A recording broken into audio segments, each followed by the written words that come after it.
Le savoir, acquis dans un pays étranger, peut être une patrie, et l'ignorance peut être un exil vécu dans son propre pays. C'est un philosophe, théologien, juriste et médecin musulman andalou. Il reçoit des formations de maîtres particuliers, tels que Abi Qasim, qui est son père, Abi Marwan Abdelmalik bin Masra, ainsi que beaucoup d'autres juristes. Il reprend la magistrature en 1169 à Séville, puis à Cordoue. Averroès, philosophe et médecin, est visiblement courtisé par les puissants qui veulent s'assurer les services d'un bon médecin, étant donné leur peur constante d'être assassiné par empoisonnement. Il est ainsi médecin privé du sultan à partir de 1182. Le XIIe siècle est celui de l'épanouissement des sciences naturelles en El-Andalus, dans la médecine et le couronnement, alors qu'auparavant, l'activité proprement scientifique était plutôt rare dans cette région du monde. Il utilise la logique aristotélicienne pour organiser ses traités, faisant de la médecine une science davantage déductive qu'inductive. Ses travaux médicaux s'organisent en commentaires de grande auteur, ordonnés et synthétisés en encyclopédie.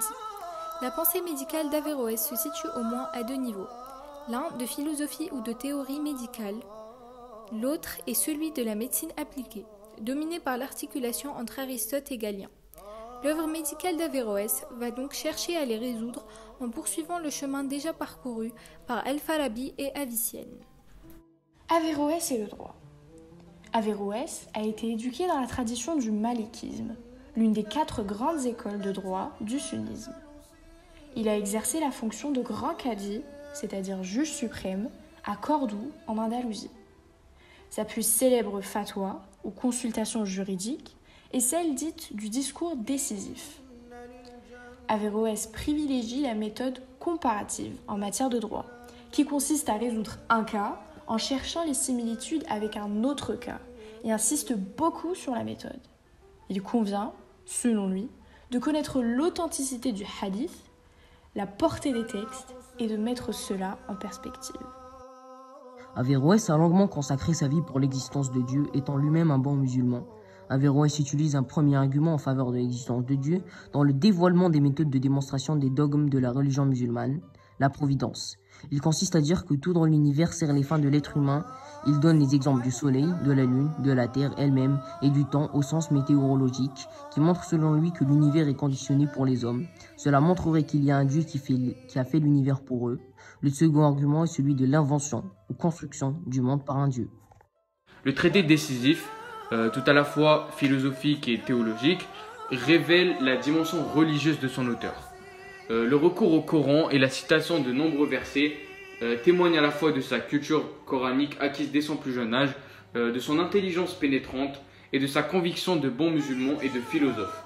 Qu'il ne peut y avoir opposition entre la raison et la foi, entre la philosophie et le Coran, et sans provoquer de conflit entre elles. Le philosophe andalou Ibn Rushd a suggéré une théorie philosophique, à savoir l'unité de pensée. Elle correspond à l'unification des idées entre les individus. Elle est associée à la philosophie islamique dont elle est étroitement liée. Les philosophes arabes comme Al-Farabi, Avicenne et Averroès ont commenté abondamment la logique d'Aristote. Ils ont en particulier mis l'accent sur la démonstration comme modèle de connaissance. L'enjeu est de montrer comment, notamment, la langue philosophique arabe s'est enrichie de déterminations conceptuelles, qui se sont révélées pertinentes pour élucider de nombreuses énigmes logiques. Par sa capacité à concilier la philosophie aristotélicienne et la foi musulmane, Averroès est considéré comme l'un des plus grands penseurs du monde islamique. Ses commentaires de l'œuvre d'Aristote ont eu une influence majeure sur les penseurs du monde chrétien médiéval, auprès duquel il a fortement contribué à la diffusion des cultures grecques et arabes. Averroès ne s'accordait pas toujours dans ses commentaires avec Alexandre d'Aphrodise, ce qui divisa toute l'école péripathétique en deux courants, celle des averroïstes et celle des alexandristes.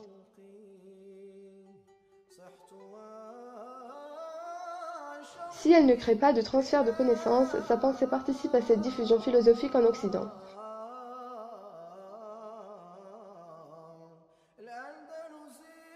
Au XIXe siècle, Averroès, qui avait été oublié dans le monde arabo-musulman, est redécouvert lors de la Nahda, la Renaissance arabe. un mouvement intellectuel de réveil lors duquel les pays arabophones remettent en question leur propre orientation historique et l'obscurantisme dans lesquels ils se sont enferrés. Le contact avec l'Occident moderne et impérialiste occasionne un choc brutal qui pousse à cette remise en question. Les intellectuels arabes veulent alors renouer avec l'héritage culturel oublié et l'œuvre d'Averroès est mise au premier plan. Le discours décisif, qui date du XIIe siècle, est discuté et sert à défendre des opinions idéologiques parfois opposées. Il n'est donc certainement pas le prophète d'une société laïque, de même qu'il n'est pas l'apôtre de la tolérance. Il est l'homme de la discussion argumentée avec l'adversaire et celui qui, dans un certain contexte, a su efficacement défendre le droit à philosopher, le besoin de philosopher et l'obligation de philosopher pour un musulman.